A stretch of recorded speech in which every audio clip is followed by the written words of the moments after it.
I'm Max Brantley with the Arkansas Times on Thursday, February 19th. Lots of news headlines today. I'll try and be quick about it if I can. We talked yesterday about Governor Asa Hutchinson's plan for justice and parole reform. Some progressive voices commented shortly after that somewhat kindly about a reduction in prison space, some increased emphasis on parole and reentry and alternative sentencing for nonviolent offenders. But they also point out that the governor has had a big tax cut. He's going to spend some more on prisons, but as yet he hadn't committed to spending more on pre-K education, something that could prevent some of these people from going to prison eventually. It's a debate I think we need to have. Elsewhere at the legislature, the House today approved easily a bill to give local control of fluoride and water systems to the local people. This overcame objections from the health community that thinks a statewide standard on fluoride is good for teeth. Local control is all important when it comes to tooth decay, not for gay people's rights, of course.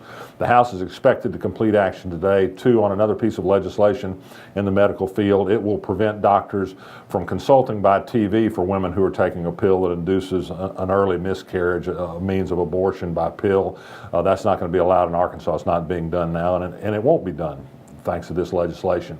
Other pending legislation that hadn't been discussed yet but has become of interest is a proposal to reorganize state government into 10 main departments, something of a cabinet level system. One of them would be called the Homeland Security Department. Given that the United States hasn't yet figured out exactly what Homeland Security means, it seems like an odd name for something in the state of Arkansas, but there's more to be learned on that. Senator Keith Ingram of West Memphis issued a statement today in which he hopes the Independent Citizens Commission that's working on pay raises for elected officials will not give a pay raise to the legislature. He said the people who are in the legislature now knew what the pay was when they ran, and they shouldn't get any more now. Interesting position from him. Dennis Milligan, the new state treasurer, who came to office on some somewhat interesting background, somewhat controversial, has already run into his first controversy in the office, actually his second, because he had to get brand new job qualifications changed to hire one of his top assistants to reduce the educational qualifications. We learned today that one of his hires was his first cousin.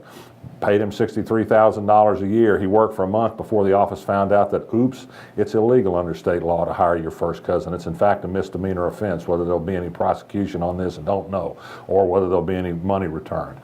Prosecutors are at work reviewing activities in Jefferson County, Arkansas. Pine Bluff is home to a county clerk and a sheriff who apparently a legislative audit said spent almost $200,000 in improper bonuses and cash payments for unused vacation and sick leave time. The county can't get its act together just yet, and still.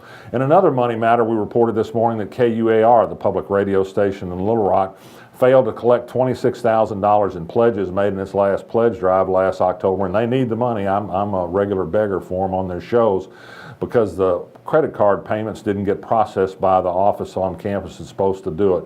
Kind of a mess, and it's going to be hard for the station to make it up.